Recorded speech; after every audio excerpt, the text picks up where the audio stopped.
우리 하나님 말씀 한번 같이 읽도록 하겠습니다. 요한복음 1장 1절에서 5절 말씀인데요. 저와 여러분이 한 절씩 교독하시고 5절은 다 같이 읽도록 하겠습니다. 태초에 말씀이 계시니라. 이 말씀이 하나님과 함께 계셨으니 이 말씀은 곧 하나님이시니라. 만물이 그로 말미암아 지은 바 되었으니 지은 것이 하나도 그가 없이는 된 것이 없느니라. 함께 읽겠습니다. 빛이 어둠에 비추되 어둠이 깨닫지 못하더라. 아멘. 아멘. 어떻게 12월 잘 보내고 계신가요? 예수님의 탄생을 기념하는 크리스마스 성탄절도 곧 다가오고 있고요. 또 한 해의 마무리도 해야 되는 그런 시점인 것 같습니다.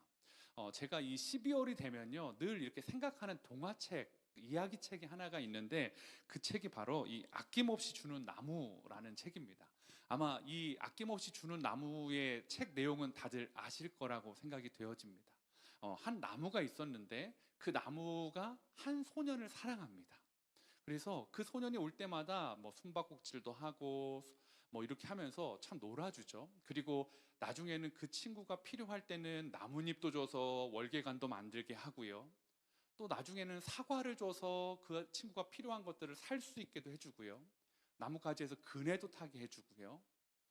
나중에는 이 사람이 이제 이 소년이 커서 뭔가 또 필요할 때는 자기의 가지를 다 주어서 집을 만들 수 있게도 해줍니다. 그리고 더 나이가 든 다음에 와서는 배를 만들어낼 때는 자기의 몸을 다 베어서 배를 만들 수 있게 해주죠. 이제 그 나무가 남은 것이라고는 이 나무의 밑둥밖에 남지 않게 되죠. 아무도 찾아주지 않고 아무도 볼품없는 그런 밑둥만 남았을 때 그 외로운 순간에 다시 한 늙은 노인이 이 나무를 찾아옵니다. 바로 그 이제 어린 소년이 그 노인이 되어서 찾아오게 되는데요. 이렇게 이야기하더라고요. 그 소년이 이제 돌아오니까 그 나무가 이렇게 이야기합니다. 얘야 미안하다. 이제는 너에게 줄 것이 아무것도 없구나. 사과도 없고. 그랬더니 난 이가 약해져서 사과를 먹을 수가 없어. 소년이 말합니다. 난 이제 가지도 없어. 내가 그네를 뛸 수도 없고 나뭇가지에 매달려 그네를 뛰기에는 난 이제 너무 늙어버렸어. 또 이렇게 소년이 말하고요. 내게 줄기마저 없어. 내가 타고 오를 수도 없고 난 이제 널 타고 오를 기운도 없어 라고 또 소년이 말하죠. 미안해. 나무는 한숨을 지었습니다. 무언가 너에게 주고 싶은데 내게 남은 것은 아무것도 없단다. 나는 그저 늙어버린 나무 밑동일 뿐이야. 미안해. 이 나무가 얼마나 이 소년에게, 이 사람에게 무언가를 해주고 싶은지를 알 수 있는 것 아니겠습니까? 그러면서 이제 이 소년이 이렇게 이야기하더라고요. 이제 나도 별로 필요한 게 없다라고 말하면서 이제 나도 쉴 곳만 그저 있었으면 좋겠어. 몹시 피곤하거든 이라고 이렇게 말합니다.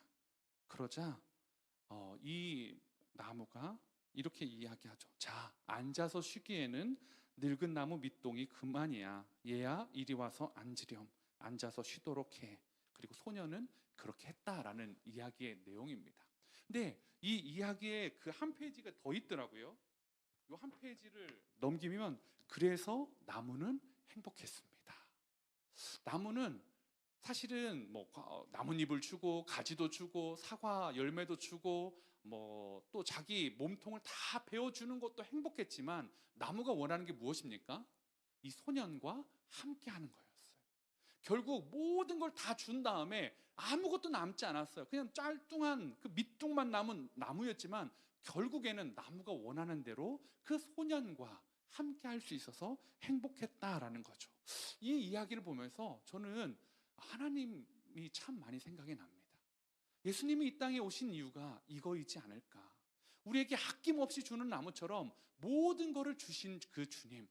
그런데요, 주님이 원하시는 것, 하나님이 원하시는 것 무엇입니까? 사과를 많이 팔아서 부자가 되라? 아니었어요. 내가 나한테 와서 재밌게 놀아라? 그것도 아니더라고요.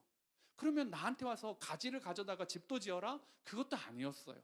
배를 만들어 사업을 해서 번창해라? 그것도 아니더라고요. 이 나무가 주고 싶었던 것은 나와 함께 있자라는 거죠. 예수님도 마찬가지였습니다. 하나님도 마찬가지였습니다. 하나님이 이 땅에 아들 예수님을 보내실 때 딱 하나였습니다. 나와 함께 있자. 다시 나와 함께 있는 막힌 담을 허물고 다시 관계를 회복하자라는 하나님의 그 간절한 소망이 오늘 말씀 가운데 드러났다라는 거죠. 그래서 오늘 말씀에 보면 태초에 말씀이 계시니라. 이 말씀이 하나님과 함께 계셨으니 이 말씀이 곧 하나님이시다. 하나님은 말씀이시래요. 말씀이신 하나님, 그 말씀이 하나님과 함께 계셨는데 우리를 위해서 우리를 다시 우리에게 모든 걸 주고 싶어서 그 말씀이 육신이 되어 이 땅 가운데 오신 것이 예수님 아니겠습니까? 그래서 4절에 보니까 그 안에 생명이 있었으니 이 생명은 사람들의 빛이라.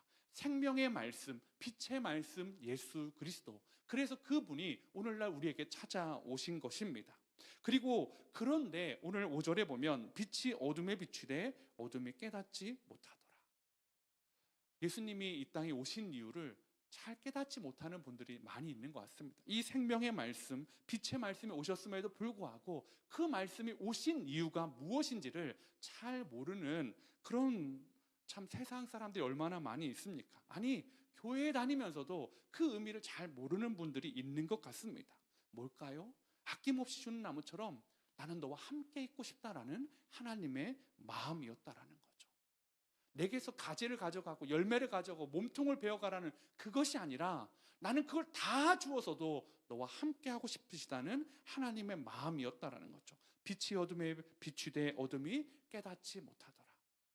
여러분은 어떠십니까? 이 12월 그 예수님의 사랑, 하나님의 사랑을 깨닫고 있으십니까? 나와 함께 하고 싶으셔서 하나님이 사람의 몸을 입고 아기의 모습으로 이 땅에 오셨어. 그 기쁨, 그 감사, 그 기적을 여러분들은 충분히 누리고 계십니까?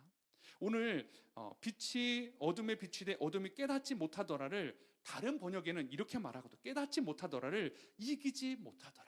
여러분, 하나님의 말씀이 임하는 곳에 이기지 못할 것이 없습니다. 여러분의 삶 가운데 말씀이 있음에도 불구하고 혹시 아직도 이기지 못하는 부분이 있다면 오늘 말씀은 그 안에 생명이 있어서 빛이 어둠에 비추되 어둠이 이기지 못하더라 라고 말씀하고 있다라는 거죠. 말씀을 소유한 여러분, 생명의 말씀을 가지고 예수를 마음에 품고 사는 사랑하는 성도 여러분, 여러분을 이길 것이 없다라는 것을, 사단도 세상도 여러분을 꺾지 못하는, 여러분은 존귀한 하나님의 자녀가 됐다는 것을 꼭 기억하셨으면 좋겠습니다. 그래서 이 12월 아낌없이 우리에게 오신 그 예수님을 더 기뻐하고 즐거워하고 그분과 함께 누리는 귀한 시간이 되시기를 축복합니다. 우리 옆에 분에게 한번 이렇게 인사해 보시면 어떨까요? 주님이 아낌없이 주셨대. 예.